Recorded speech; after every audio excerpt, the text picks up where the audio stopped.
Hello viewers, আসসালামু আলাইকুম। আজকে আমি শিখাবো এক্সেলে কিভাবে ডেট আনতে হয়। প্রথমে সমান, তারপরে টাইপ করুন টুডে, তারপরে ব্র্যাকেট দিবেন এবং ক্লোজ করবেন। এবার ইন্টার বাটন প্রেস করুন। দেখুন ডেট চলে আসছে।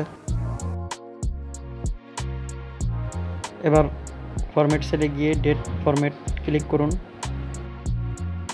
এভাবে ডেট আনতে পারবেন। সবচেয়ে মজার ব্যাপার হলো প্রতিদিন অটোমেটিক ডেট পাল্টাবে এই সেলটাতে।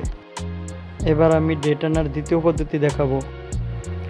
প্রথমে কিবোর্ডে কন্ট্রোল সেমিকোলন বাটন একসাথে প্রেস করুন, দেখবেন ডেট চলে আসবে।